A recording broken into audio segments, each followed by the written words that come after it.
Ponemos delante de ti este tiempo, Padre, te doy tantas gracias, Señor. Establecemos el total dominio de tu Espíritu Santo, Señor, que está aquí en esta hora, en este momento, Señor. Entrego mi mente, mi alma, mi corazón, mi espíritu, Señor, a ti.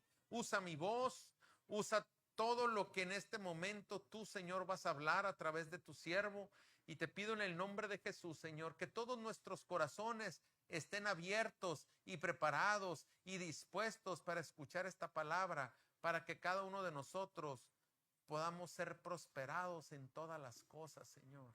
En todas las cosas que tú ya tienes preparadas de antemano, Señor. Ayúdanos, Señor, a prosperar en toda esa obra que tú ya tienes preparadas de antemano.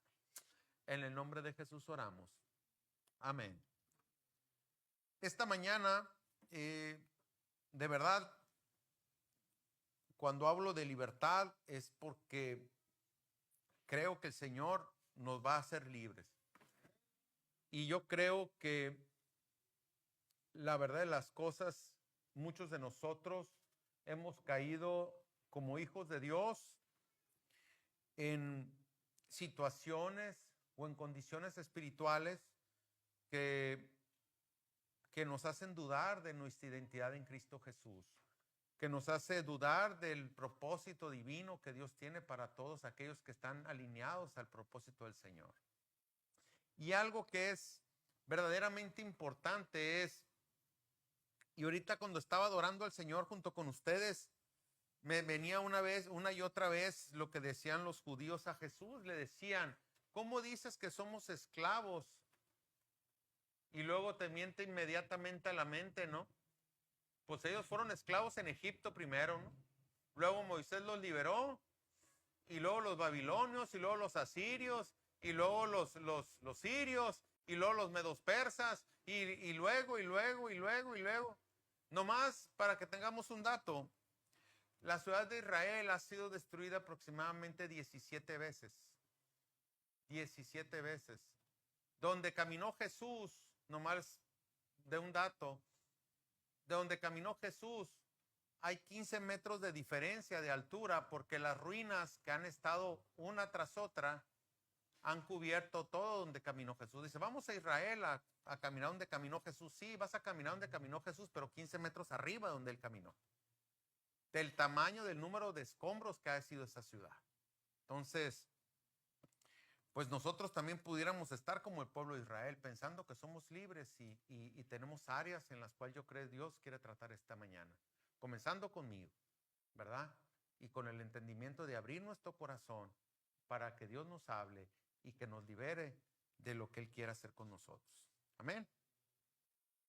Principalmente algo que limita mucho propósitos, lo que limita muchas veces también actitudes y tener la autoridad para la cual Dios nos llamó, nos escogió, nos predestinó, son dos cosas. ¿Qué es lo que quiero que me ayuden y que pongan su corazón receptivo? Porque la verdad es, lo que voy a hablar esta mañana es hablar sobre el oprobio y la vergüenza. Muchos de nosotros decimos que no tenemos vergüenza nada y de repente tenemos vergüenza todo. Muchas veces nosotros mismos, por vergüenza o por oprobio o por cualquier situación que nos vemos demasiadamente osados, verdaderamente nos sentimos a veces cohibidos es la palabra, o limitados con nuestra propia condición emocional y espiritual. Y quiero comenzar a adentrarme en este tema porque todo aquel que se siente en oprobio, todo aquel hijo pródigo que no ha regresado al Padre, todo aquel que siente vergüenza en algún área de su vida, a este momento, en este día, Dios te va a hacer libre. Y quiero comenzar. ¿Qué significa el oprobio? ¿Qué significa esa condición que está tan... Nomás les digo, en la escritura hay 40 veces está mencionada la palabra oprobio. 40 veces. ¿Por qué será que está tan repetidamente tocada? Es un tema. Seguramente porque Dios en su sabiduría quiere que el pueblo de Dios sea libre de todo oprobio y de toda vergüenza. Amén. ¿Qué significa entonces el significado literal o el significado secular, por decirlo así, del oprobio? Tiene varias características y las vamos a ir viendo una a una. ¿Qué significa oprobio? Oprobio es un concepto que se utiliza para nombrar a un deshonor, una ofensa, un agravio o una infamia. El término puede usarse como un sinónimo de ignominia. Ese es otro tema, la ignominia. Pero ahorita quiero verdaderamente centrarme en lo que es el oprobio y la vergüenza. ¿Qué significa el oprobio? Y vamos a decir los significados de esa palabra, que tiene muchos significados y muchas connotaciones, con el objetivo de detectarlos en nosotros, y luego al último, Dios, yo sé que va a ministrar y va a liberar a todos aquellos que están en algún área de su vida en esa condición. ¿Qué significa el oprobio? Vergüenza, humillación, desprecio, menosprecio. Dice de la palabra en latín, en contra, de frente, enfrentamiento o un obstáculo. También significa una deshonra pública. También es oprobio, es un descrédito, una infamia dentro de tu vida. Una deshonra pública también es un oprobio. Y les digo algo, Dios usa muchas veces, permite cosas en nuestra vida para que entonces nosotros podamos verdaderamente vivir y que a nosotros, nuestra vida, sea revelada tu condición de tu corazón, pero también el corazón de las personas que te rodean. Amén. Sigo. Dice, del lenguaje inglés se dice en relación a una persona, una familia, un grupo, una sociedad que merece que se le humille. Fíjense nomás, que se merece que se le humille. Yo creo que nadie se merece que se le humille, ¿verdad? Pero muchas veces lo decimos y lo hacemos sin darnos cuenta. Y de repente, ¡pum!, te revela algo el Señor y dices, híjole, sí es cierto. Y tienes que pedir perdón. Porque muchas veces nosotros criticamos o deshonramos a una persona y lejos de ayudarla, la estamos criticando o la estamos deshonrando de alguna manera. Recordemos que a todos que critiquemos o deshonremos, esté bien o mal, estamos deshonrando o criticando a alguien que está hecho a la imagen de Dios. Amén. Yo como hago como 5 oraciones en ese aspecto de que, Señor, pon una guarda en mi boca, pon un centinela, Señor, toma el control de mi lengua. ¿Por qué? Porque de verdad, como dice la palabra, la vida o la muerte está en el poder de tu lengua, ¿no? Digo, ahora, ya entendimos qué significado, qué connotación tiene la vergüenza y el oprobio, ¿verdad? Ahora vamos a verlo como términos espirituales. Y esos términos espirituales nos van a dar una causa y una consecuencia. Y esto que nosotros verdaderamente podamos entender, ¿qué es lo que pudiera significar en nuestra vida vivir en oprobio o en vergüenza? Amén. Es como dicen, no valgo ni un centavo. Tú mismo. Tú estás hecha a la imagen de Dios, primero. Segundo, ¿qué dice en Génesis? Hombre y mujer los hice ¿a qué? A la imagen y semejanza de Dios. ¿Se dan cuenta cuán grave es menospreciarnos? Porque nosotros, ahora sí como dicen, lo que les acabo de decir, nos autodeshonramos, nos autoboicoteamos, por decir, nos ponemos obstáculos nosotros mismos con nuestra propia boca. Amén. Sigo. Primer concepto, son varios, rebelión contra los mandamientos divinos. Esa es una causa. Cuando tú estás en rebelión contra los mandamientos divinos, tú estás generando una causa para caer en un estado de oprobio, de vergüenza. Y ahorita lo vamos a ver a detalle. B, vivir ajenos de Dios y de sus promesas. Puedes decir, no, recibí a Cristo, pasé al frente y dije, te recibo como mi Señor, como mi Salvador, te entrego mi vida. Hemos dicho muchos esa oración, ¿verdad? Y yo les quiero decir algo. Con todo el temor de Dios, ser hijo de Dios es mucho más que eso. Porque yo no le puedo decir, si recibes al Señor, vas a ser prosperado en todas las cosas. Si recibes al Señor, tu matrimonio se va a arreglar. No necesariamente. El mío se destruyó, pero para un propósito mayor. Amén. Ahora, yo les puse una analogía ahorita en la mañana. Si yo, Manuel, le regalo a mi hija un celular y le digo, ese celular, hija, es tuyo. Mi hija, ¿qué puede hacer con el celular que yo le regalé? Conteste.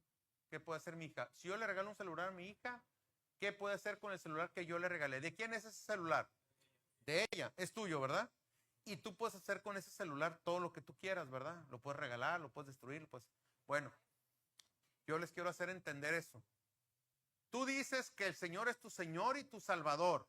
Si tú dices que le entregas tu vida, si tú dices que le entregas tu corazón, si tú le dices al Señor que tú le entregas todo lo que tú eres, entonces tú no tienes derecho de tomar decisiones por ti mismo. Tú le perteneces a Cristo. Tú le perteneces a Cristo.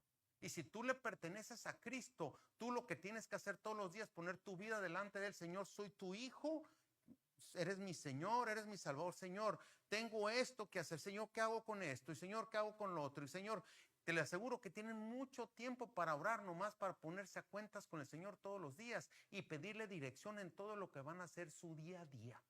Eso es verdaderamente ser un hijo de Dios. ¿Nos damos cuenta? Que nuestras palabras muchas veces no toman la dimensión correcta.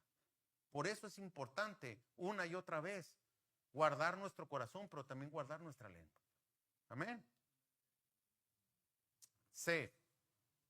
Representa vivir en Egipto espiritualmente. Cuando tú vives en oprobio y en vergüenza, tú estás diciendo que eres hijo de Dios, que estás en Canaán. Y creo que como últimas 3 semanas, Enrique y yo, y que los israelitas, y que eres libre, y parece como que se acomoda, ¿no? Pues ahí les va. Dicen como hijos de Dios que viven en Canaán, pero están en Egipto. Viven una vida aquí en Cristo, aquí en Hermosillo, Sonora, como en Egipto. Y les voy a dar ejemplos. Les voy a dar ejemplos. Por ejemplo, sembrar, cosechar y le entregan el fruto ¿a quién? ¿Cómo estaban los israelitas en Egipto? Sembraban y cosechaban. ¿Y para quién era el fruto? Para los egipcios. Ah, bueno. Así vivimos muchos aquí. Aquí muchos vivimos así. ¿Verdad? Otro estado espiritual, reproche, vivir un estado de reproche. Esto sí, pero tú. Eso no es un hijo de Dios. Amén. Otro, echar en cara las cosas o situaciones. Estás casada con tu marido, respeto, y tu esposo te tiene que cuidar y amar como Cristo amó a la iglesia. Ese es un verdadero matrimonio de hijos de Dios. No de que están y cebollazos, tomatazos y palabras que santo Dios, ¿no? Es otro estado espiritual. Vamos a ver más ejemplos. Por ejemplo, culpar a otros y no asumir nuestra responsabilidad. ¿Qué hizo Adán cuando Dios le dijo, ¿qué hiciste, Adán? Y dice, la mujer que me diste. Y luego y tú, mujer, la serpiente que no me diste, pero me llevó al pecado. Tenemos que ser responsables de nuestros actos y tenemos que ser responsables de nuestras palabras. Esa es la enseñanza que nos está diciendo Adán y Eva, ¿verdad? Y entonces, ¿eso qué hace? Un carácter de un verdadero hijo de Dios. Un carácter genuino. Yo mejor te amo y oro por ti y yo no te critico. Y si yo he criticado algo, ya le pedí perdón al Señor porque aquí me confrontó. Y si hemos criticado a alguien, ahora vamos a levantar las manos y el Señor, perdóname. Vamos a salir sanados ahora que si hemos criticado al Señor, perdónanos, Señor, por haber criticado a alguien. Perdónanos por criticar al vecino. Perdónanos, Señor, por criticar a nuestros familiares. Perdónanos por criticar a nuestros propios hijos. Perdónanos, Señor, por criticar a nuestro esposo, a nuestra esposa. Perdónanos a criticar por los propios hermanos. Perdónanos por criticar a nuestros compañeros de trago santo, ¿verdad? Ya fuimos libres, ¿no? Porque Dios nos acaba de perdonar. ¿Sí o no? Ya fuimos libres, ¿verdad? ¿Se dan cuenta cómo estamos espiritualmente hablando? ¿Te parece literal? Obstáculo, tal obstáculo, nomás con el poder de nuestra boca. Nada más con el poder de nuestra boca. Otro. Son muchos, ¿eh? Ahora sí que nos tocó bendición. Es el resultado de resentimientos o rencores hacia otras personas. Como dicen, ay, ¿cómo la suelto esta? No quiero sacar knockout, trato de que Dios me temple, que Dios me ayude a llevarlo con una manera más dulce. ¿Verdad? Sí. Perdono, pero no olvido, pues. Perdono, pero no olvido. Sí, ya se hicieron ojitos para arriba a alguien. Ahí se las dejo. Otro ejemplo. Fruto de acciones malas del pasado que no se han expresado de manera directa o abierta. Por ejemplo, los hermanos de José no lo vendieron. ¿Cuándo se arrepintieron? Es más, murió Jacob y no se arrepintieron. Es más, ¿sabes qué hicieron? Crearon un rumor diciendo que su papá antes de morir le dijo que no los matara. Eso no es arrepentimiento. ¿Se dan cuenta? Ahora, yo les pido en el nombre de Jesús que si ustedes tienen algo en contra de alguien, sea su esposo, sea su esposa, sea su hermano, su primo, no importa que no sea cristiano, no importa, pídele perdón. Es más, les voy a hacer algo que yo hice hace muchos años. A mis padres yo les pedí perdón. Y papá dijo, te vas a morir. No, te tengo que pedir perdón por todo lo que te hice sufrir cuando yo era joven. Y ya no tan joven, también lo hice sufrir. Y luego mis papás rompieron en llanto. Pero ahí hubo libertad en ellos y en mí también. Ahorita es el tiempo, a lo mejor para alguien, para alguna persona que está aquí, a lo mejor esa palabra. Amén. Seguimos. Dios es tan bueno, le digo yo. Vamos a ver cuál es la condición espiritual del oprobio y de la vergüenza. Primero, como les dije hace un momento, morar en tierra ajena. 2 ejemplos les voy a dar. Le puedo dar 3, pero les voy a dar 2. ¿Cómo vivió Jacob los primeros 20 años de su vida? ¿Prosperando a quién? A su suegro Labán, ¿no? 20 años prosperando a su suegro Labán. Pregunta, si él no le habla a Dios y él no es obediente, ¿dónde hubiera terminado el pueblo de Israel? Allá donde estaba su suegro. Ahora, otro ejemplo. Moisés. Si Moisés estuvo enriqueciendo a su suegro Yetro en Madián y él no hace caso a la palabra de Dios, ¿hubiera habido libertad en el pueblo de Israel? No. Ahora yo te pregunto, ¿cuándo piensas salir de Egipto para que entonces Dios te haga verdaderamente libre a ti y a todos los tuyos? Amén. Por eso Dios lo hace, para ver nuestro corazón. Dios lo hace para que también conozcas los corazones de las personas que están a tu lado. Segundo, fíjense cómo afecta la vergüenza y el oprobio. El vituperio afecta el espíritu. El vituperio afecta el espíritu, ya de manera positiva o negativa. ¿Cómo manejas el vituperio? Si lo entiendes que es para un crecimiento, si tú sabes que no estás en pecado, si tú sabes que hasta donde la mente te da, tú estás bien delante de Dios, entonces tienes que entender que esto es un propósito mayor para lo que Dios va a hacer. Es un propósito mayor. Ahora, si sabes que estás haciendo las cosas mal y estás en pecado, pues ya sabes el por qué está, entonces te afecta espiritualmente de manera negativa. ¿Me explico? Entonces, cuando te afecta de manera positiva es entender que este proceso obra para tu bien. ¿Por qué? Porque todo obra para bien al que ama a Jesucristo. Y si yo amo a Jesucristo y yo sé que estoy bien delante de Dios, tengo que esperar el fruto de este proceso.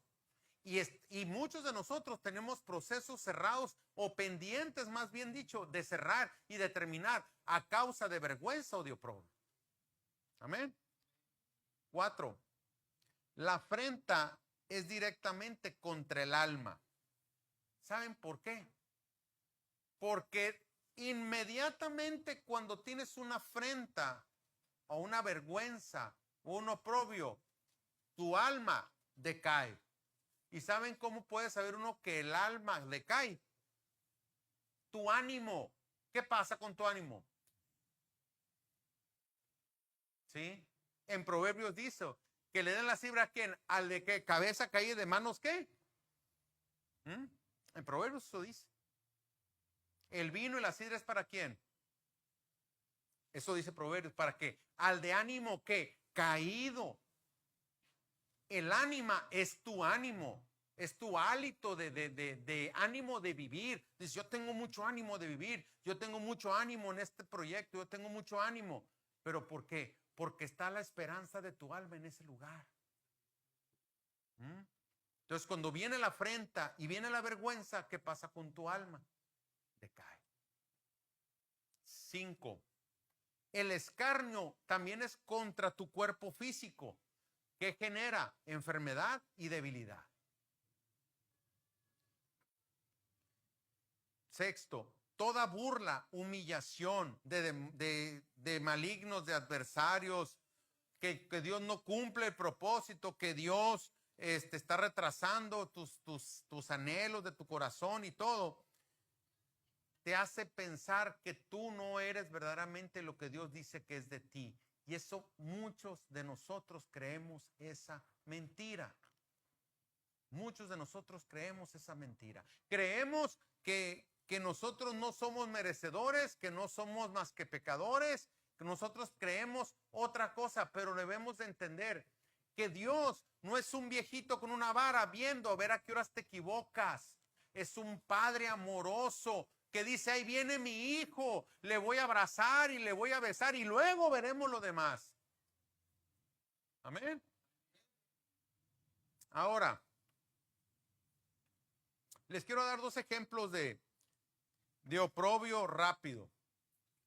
En Deuteronomio 28:37 dice la palabra de Dios, serás un objeto de oprobio, de risa y de burla para todos los pueblos a los que te lleve el Señor. Y describe lógicamente la consecuencia que sufrirán aquellos que abandonen a Dios y que violen sus mandamientos. O sea, cuando tú te sientes de alguna manera en vergüenza por tus errores y todo eso, y sabes que es en pecado, tú tienes que hacer algo, arrepentirte y comenzar a caminar. ¿Sí? La palabra de Dios dice, 7 veces cae el justo, más 7 veces lo va a levantar el Señor. Pero cada uno de nosotros tenemos que tomar una decisión, quedarte caído o levantarte. Y lo peor que podemos decidir es levantarnos, pero alejarnos del Señor. Es la peor decisión que podemos tomar. Segundo, en Job 39 habla, por ejemplo, el oprobio social. Yo lo puse así, que es como un oprobio social. Dice, y me han puesto por refrán entre los pueblos y soy hombre fénix para ellos. O sea, aunque Job no estaba en pecado, su condición de su proceso, fíjense nomás, esto es bien importante, la condición de su proceso no era un oprobio que venía por desobediencia, simplemente Dios lo quería llevar a más. Pero muchos de nosotros sentimos que el oprobio, la vergüenza, es un proceso que nosotros nos aleja o nos estigmatiza, que no estamos haciendo las cosas conforme a la voluntad de Dios. Por eso es muy importante entender que lo que a la vista del hombre es malo, muchas veces es algo que Dios va a hacer a favor de tu vida. Si estuviste en una situación que no entiendes, si estuviste en una situación o estás en una situación que tú verdaderamente dices, ¿por qué me pasó esto? Y no tienes respuestas. La respuesta va a ser una, espera en Dios y Él hará. Espera en Dios y Él hará. Amén. Ahora, ya que puse varios ejemplos de lo que es la vergüenza y el oprobio, ahora yo voy a tratar de establecer principios divinos contra el oprobio y la vergüenza para cada uno de nosotros. Vamos a leer Mateo 5, versículo del 1 al 12. Vean nomás lo que dicen las bienaventuranzas, las buenas noticias que Cristo nos dio. Y voy a leérselas como están nada más en la versión Palabra de Dios para Todos. Dice, versículo 1. Cuando Jesús vio toda esa gente, subió a la ladera de una montaña, se sentó allí, llegaron sus seguidores. Entonces comenzó a enseñarles lo siguiente. Fíjense nomás. Afortunados los que reconocen su necesidad espiritual, porque el reino de Dios les pertenece. Fíjense lo que dice. Afortunados los que reconocen su necesidad espiritual, porque el reino de Dios les pertenece. ¿Qué está diciendo el Señor? El que me busca y el que declara que tiene sed de mí. Y entonces él dice el Señor que estamos afortunados. ¿Por qué? Porque estamos conscientes de nuestra necesidad de Él. 2. Afortunados los que están tristes, porque Dios los consolará. Afortunados los que son humildes, porque la tierra que Dios prometió será para ellos. Y no nomás habla de humildes de economía, porque mucha gente se va con esa, no, pues que viviste de mendigo, todo, pues ya tiene la reina de los cielos. No necesariamente, yo conozco gente muy pobre y muy soberbia. ¿Sí? Y también conozco gente de mucho dinero y que es muy humilde. Habla de humildad. No habla de chequera ni de billetera, ¿eh? Habla de humildad. Para Dios son las cosas del reino. Tenemos que aprender a ver las cosas del reino como son las cosas del reino. Y las cosas de la tierra tienen que ver con las cosas de la tierra. ¿Qué le dijo Jesús? Dar al César lo que es del César y darle a Dios lo que es de Dios. ¿Le vas a aventar un billete al Señor, verdad que no? Entonces, no nos confundamos. Eso es muy importante. Son verdades que debemos establecer desde que abrimos la Biblia. Afortunados los que tienen hambre y sed de justicia, porque quedarán ¿qué? Completamente satisfechos por Dios. Afortunados los que tienen compasión de otros, porque Dios también tendrá compasión de ellos. Esto es lo que hizo Dios con David. David tuvo compasión 2 veces de matar a Saúl y no lo mató. Por eso cuando David pecó contra Betsabé, Dios lo perdonó. Porque él perdonó 2 veces a Saúl. 2 veces. Lo tenía así nomás para cortarle la cabeza y nunca. Dios me libre de tocar al ungido de Jehová. ¿Se dan cuenta? Lo que siembras, eso cosechas. ¿Sí? Siembras compasión. La palabra de Dios y lo entendemos. Lo que Jesús está diciendo es de que Dios estableció principios universales eternos aquí. Todo es causa y efecto. Si yo me vuelvo por decir, un pastor descuidado, que no estudio, que no me preparo, que no oro, que esto, el otro, ¿qué les voy a dar? Comida chatarra. ¿Ustedes creen que Dios me lo va a perdonar? Porque al que mucho se le da, mucho se le ¿qué? Se le exige. Ahora yo te digo, lo que yo digo para mí es para ti también. Porque tú ¿qué le vas a de comer a tus hijos? Porque en base a eso tú le das un ejemplo a tus hijos. Amén. Un ejemplo, un estilo de vida. O sea, muchos queremos bendición, muchos queremos un matrimonio hermoso, pero tenemos que estar llenos de Dios en un matrimonio para que un matrimonio verdaderamente sea prosperado. Porque la gran empresa del ser humano es vivir juntos. Por aquellos que ya se están por casar, les tengo noticias. O se meten con el Señor, de verdad, y si quieren consejería, aquí estoy. Tenemos de verdad, como cuando comienzas un matrimonio, si no te metes con el Señor, se vuelve la guerra de los Rose, otros escenarios que no los puedo decir aquí porque están grabando. Amén, hermano. Pero de verdad, es glorioso el matrimonio, pero en Cristo Jesús. Es glorioso. Amén. A ver quién dice amén. Es glorioso el matrimonio en Cristo Jesús. Yo puedo levantar 2, 3 testimonios que han visto otro tipo de matrimonio. Y sabemos que no es de Dios. ¿Por qué? Porque Dios hizo las cosas para su plenitud. Y qué hermoso que el diseño que Dios hizo para el ser humano, el diseño precioso, glorioso del matrimonio, de la familia, de esa gran institución que hizo Dios, que Él inventó. No pongamos los preceptos y los principios que Dios estableció desde antes de la fundación del mundo. Es locura. Es locura. Lo digo como testimonio.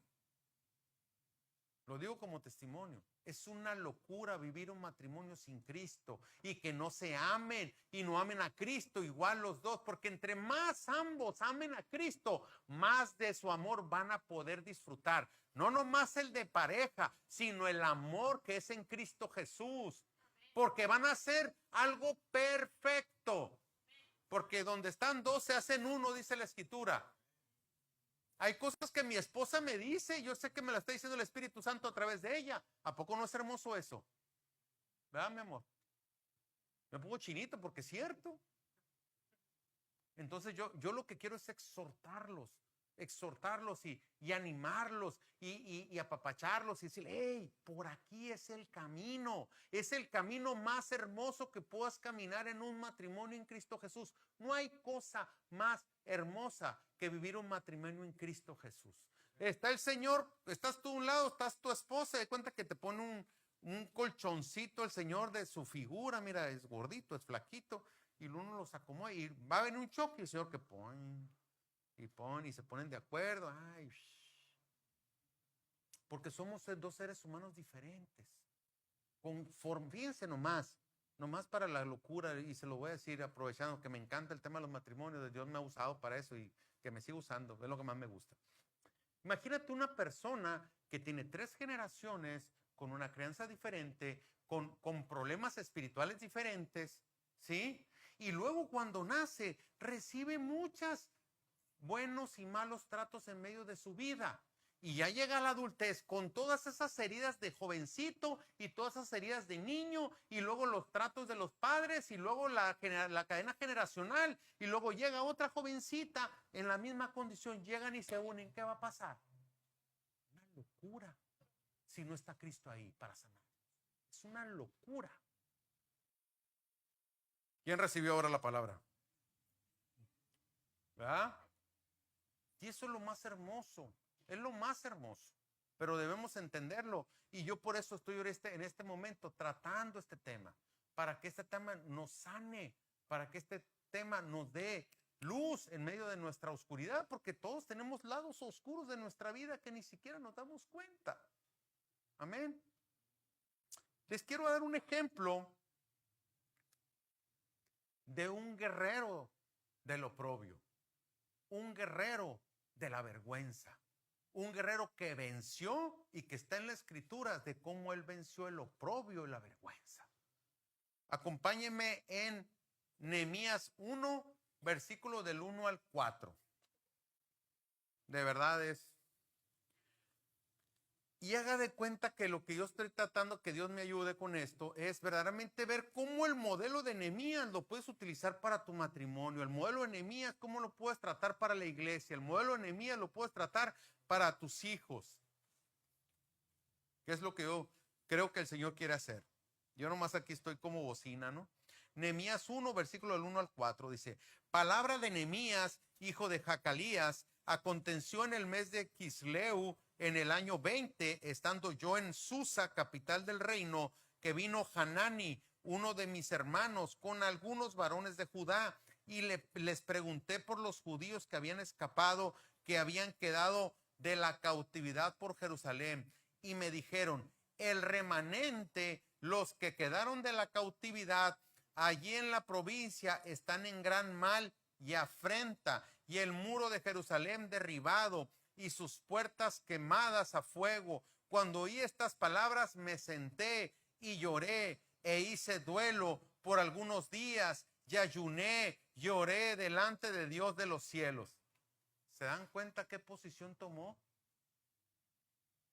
Oró, ayunó, Lógicamente, yo sé que el Espíritu de Dios le puso una carga, pero esa es la misma carga que tenemos que poner cuando estamos casados y por nuestros hijos. Esa misma carga tiene que estar por nosotros.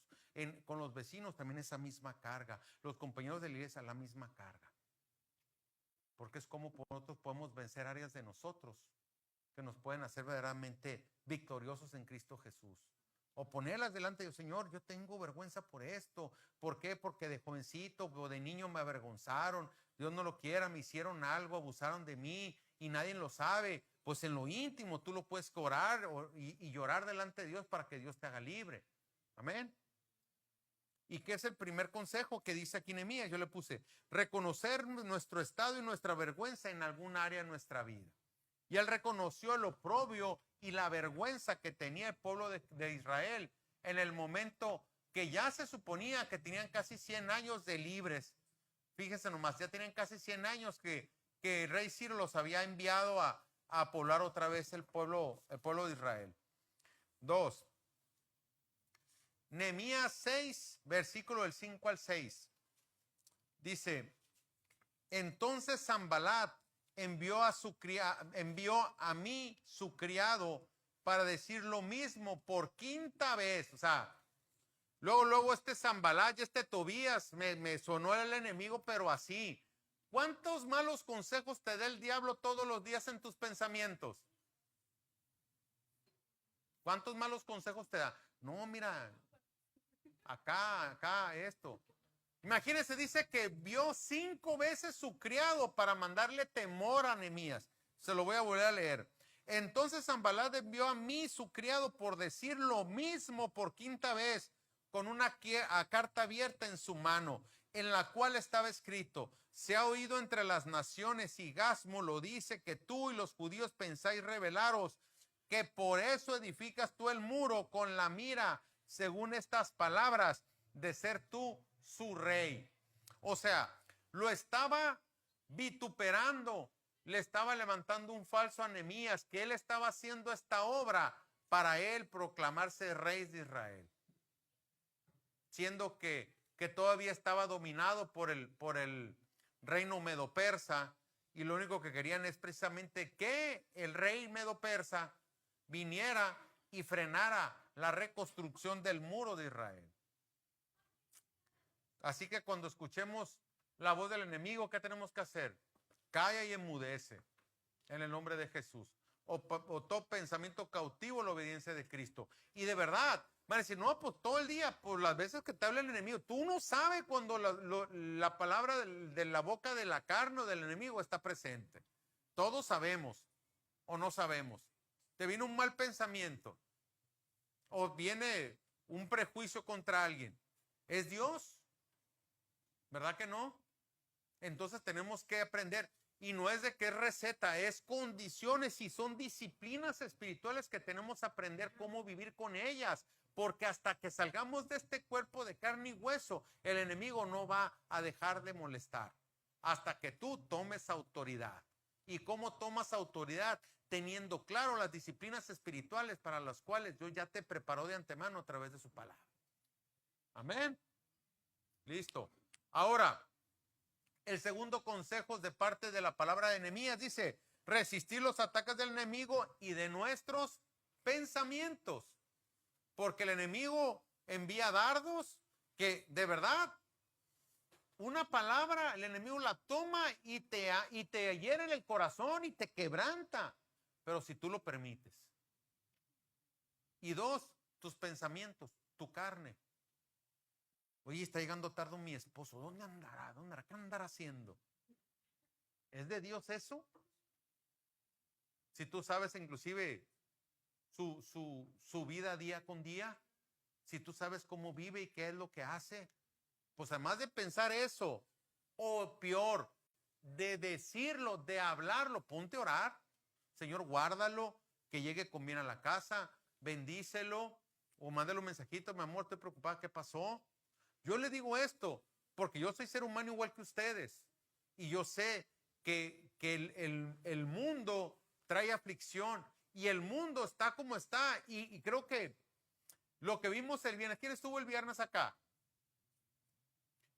nos damos cuenta cómo Sardis era un reflejo de la ciudad en la cual estaba esa iglesia.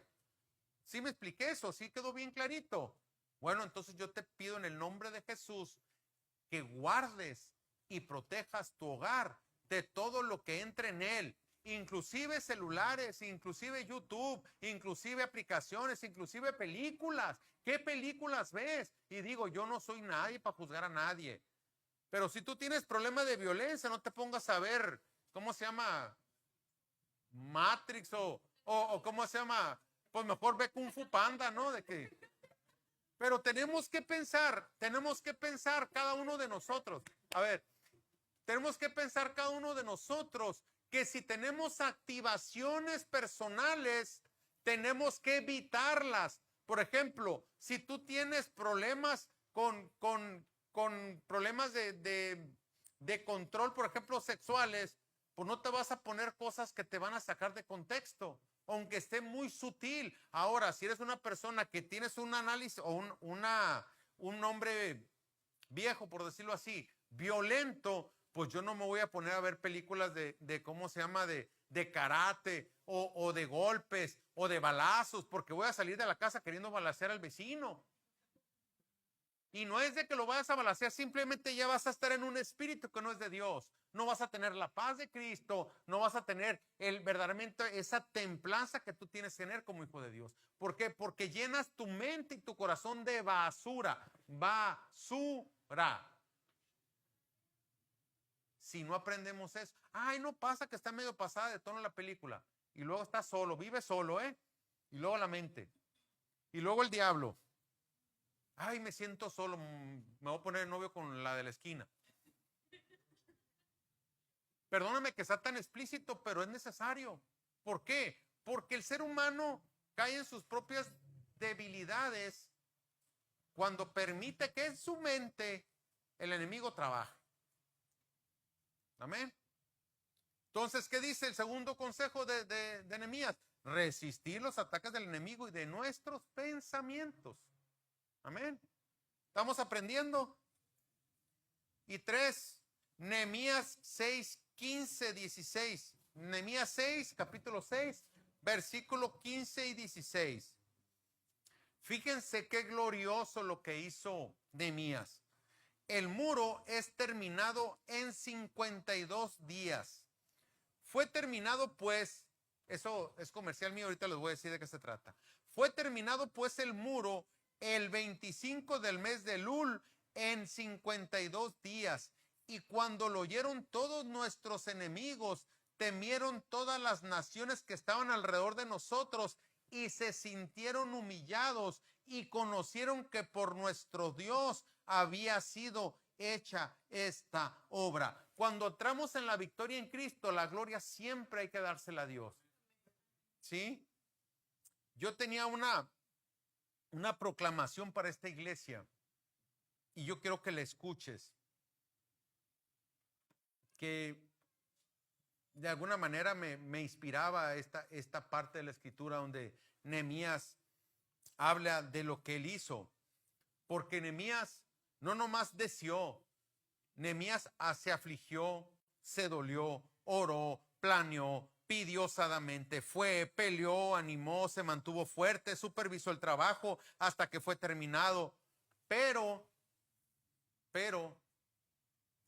tuvo personas a su alrededor con el mismo corazón que él. Y yo declaro en el nombre de Jesús que todos los que estamos aquí vamos a ser libres de todo oprobio y de toda vergüenza en nuestra vida. Que el Señor nos va a liberar ahora este día. Que todos nosotros vamos a derribar la muralla que se ha levantado en Hermosillo para que no esté la presencia de Dios. Entonces nosotros vamos a restaurar los muros para que la presencia de Dios venga a esta ciudad. Eso es lo que tenemos que hacer. Porque como iglesia es lo que nos toca. Como iglesia es lo que nos toca. Nosotros tenemos que restaurar los muros de la presencia de Dios en esta iglesia. Si había un muro caído, puede ser un hermano que está caído. Amén. De verdad, tenemos tan muchas veces tenemos una idea tan pequeña de lo que Dios puede hacer a través de nosotros. Si tan solo tuviéramos la fe como una semilla de mostaza. Si tuviéramos al menos la fe como una semilla de mostaza, Dios nos usaría para grandes cosas. Y bueno, me dije, ya quedó el ejemplo. Pero, ¿cuál sería la verdadera, cómo les digo? ¿Cuál es el verdadero valor de nosotros como hijos de Dios? Hay algo que se llama dignidad. ¿Qué es la dignidad? Nosotros, dice la palabra, que somos dignos, no por nuestras obras, sino por lo que Dios hizo a través de nosotros. ¿Quién nos diseñó? ¿Quién nos diseñó? ¿Y cómo nos diseñó? Y a su... No, por eso ya somos dignos, porque Él nos hizo a su imagen y semejanza. Y les quiero decir qué significa dignidad. Así que dice, no, no soy digno, no es cierto. Eres digno porque Dios te hizo a su imagen y su semejanza, nomás por eso. Ahora, ¿qué es la dignidad? Fíjense lo que significa dignidad. Se refiere al valor intrínseco que posee cada ser humano independientemente de sus circunstancias o sus acciones. Si hizo mal las cosas, pues que Dios le dé revelación, pero Él es digno porque Dios lo hizo a su imagen y a su semejanza. No tiene que ver con lo que haces ni con lo que piensas, sino se debe al diseñador de tu vida. Se debe a lo que Él hizo por ti. Y vamos a ver cómo vivimos verdaderamente dignos. Esta creación que Dios hizo, que somos todos nosotros, nos hace únicos y sagrados delante de Dios. Lo que les dije al principio, si criticamos a alguien, esté bien o esté mal, nosotros estamos maldiciendo a alguien que está hecho al diseño de Dios. A eso me refiero. Por eso somos únicos y somos sagrados cada uno de nosotros. Vamos a Génesis 1, 26, 27. Entonces dijo Dios, hagamos al hombre a nuestra imagen, conforme a nuestra semejanza, y señoré en los peces del mar, en las aves del cielo, en las bestias, en toda la tierra, en todo animal que se arrastra sobre la tierra. Y creó Dios al hombre a su imagen. A imagen de Dios lo creó. Varón y hembra los creó. Esta creación a la imagen de Dios significa que nosotros tenemos un valor simplemente a causa de quien nos diseñó y cómo verdaderamente nos liberó Él de toda nuestra condición caída.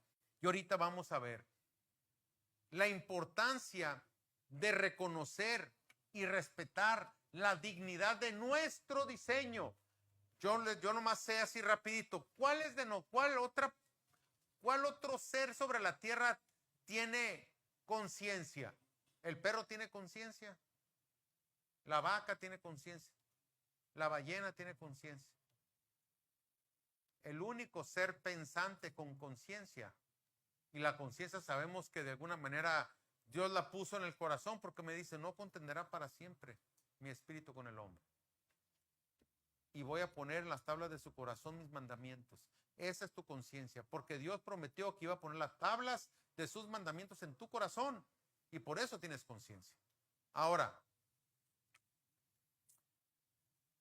hay dos cosas que tenemos que ver. ¿Cómo podemos reflexionar por qué somos dignos? En la Escritura es muy claro eso. Cuando nosotros nos damos cuenta de lo que la palabra de Dios habla, de nuestra dignidad como hijos de Dios, quiero llevarlos a la primera y más importante condición que alcanzó Cristo Jesús en la cruz. Él pagó el precio de toda nuestra vergüenza. Él pagó el precio de todo nuestro oprobio. Y vamos a verlo en Mateo 27, versículo del 39 al 44. Nosotros somos dignos porque Él pagó el precio. Nosotros somos dignos porque nos hizo a su imagen y a su semejanza. Mateo 27, versículo 39 al 44 dice, y los que pasaban le injuriaban meneando la cabeza y diciendo, tú que derribas el templo y en 3 días lo reedificas, sálvate a ti mismo si eres hijo de Dios y desciende de la cruz. De esta manera también los principales sacerdotes escarneciéndole con los escribas y los fariseos, y los ancianos decían: a otro salvó, a sí mismo no se puede salvar. Si es el Rey de Israel, desciende ahora de la cruz y creeremos en él. Confió en Dios, libérele ahora si le quiere, porque ha dicho: soy hijo de Dios. Lo mismo le injuriaban también los ladrones que estaban crucificados con él. Yo les pregunto, ¿hay algún ser humano que haya vivido tanta vergüenza y tanto oprobio como Cristo? Ningún ser humano. Han hecho estudios de cómo fue crucificado, y la pasión de Cristo, les digo, es un juego de niños a lo que verdaderamente Cristo sufrió. Verdaderamente hablan los antropólogos y los médicos especialistas que literal Cristo tenía arrancada la espalda. Les pregunto yo, ponerte una corona de espinas, desnudarte, ponerte una túnica como si fuera rey pero desnudo, eso no es un oprobio, eso no es una vergüenza. Ponerte en el lugar de maldición para que tú seas bendición desnudo en una cruz del Calvario, te pregunto, eso no es oprobio, eso no es vergüenza. Él pagó el precio más alto porque nosotros seamos dignos, y Dios nos hizo dignos cuando Él murió en la cruz por nosotros.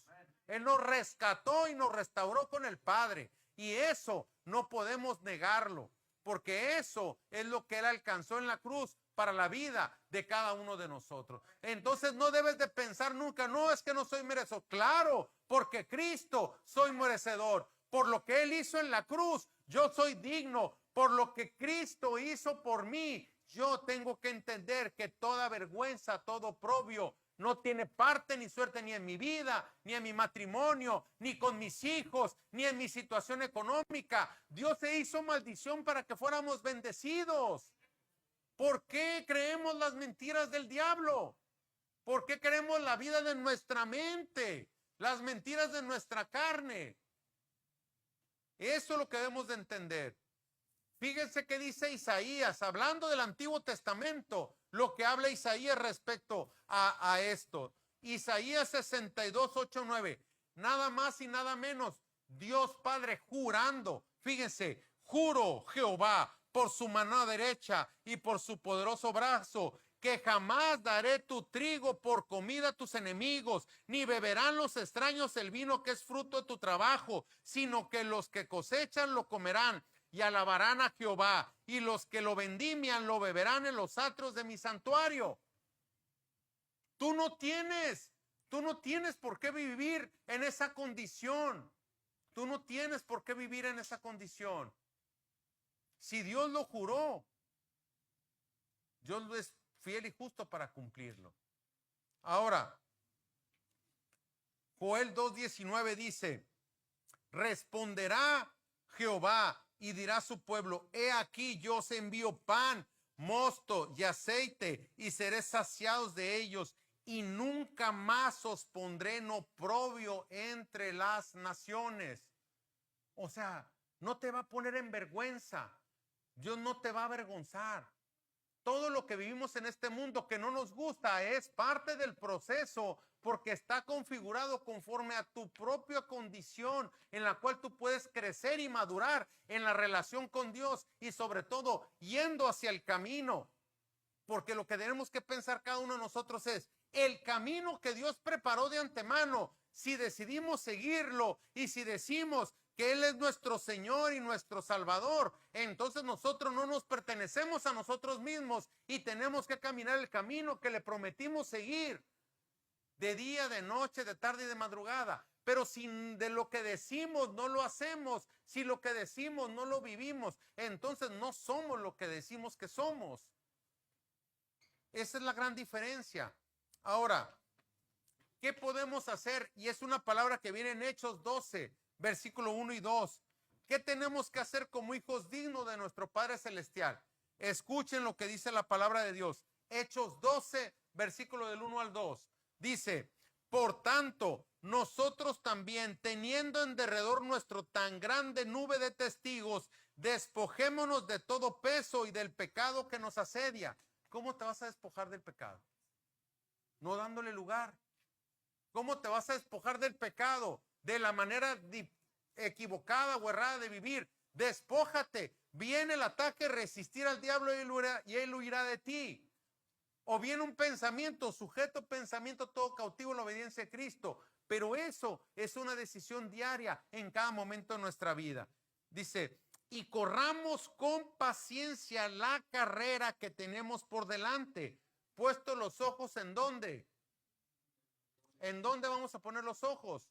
En Cristo, no en tu situación, no en tu prueba, no en tu pobreza, no en tu debilidad. Tú pon los ojos en Cristo. Y si tú pones los ojos en Cristo, vas a ser verdaderamente libre. Pero si tú pones ¿qué le pasó a Pedro?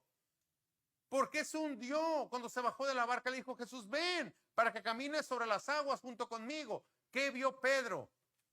¿Qué vio Pedro? Dice, y viendo los vientos, el viento se ve. El viento se ve. ¿Qué color es el viento? Entonces, ¿por qué dice la palabra que lo vio? Porque creyó una mentira. Y como creyó la mentira, se hundió. No nos vaya a pasar eso. Y sé que nos pasa. Pero no tenemos que permitir que las mentiras ni tu carne te convenzan de lo que la palabra de Dios dice. Amén. Dice, poniendo los ojos en Jesús, el autor, el consumador de la fe, el cual por el gozo puesto delante de él sufrió la cruz, menospreciando ¿qué? ¿El qué? O sea, en la otra versión dice la vergüenza, sin importarle la vergüenza que esto representaba. Cada uno de nosotros debemos de saber cuál es nuestra verdadera vergüenza. ¿Saben cuál es nuestra verdadera debilidad? Todos sabemos. Yo les digo Nuevas Fuerzas muchas veces. Tú sabes cuál es tu aguijón. A ver, ¿quién sabe quién es su aguijón? Todos sabemos cuál es nuestro aguijón. ¿Saben quién es su aguijón o no saben?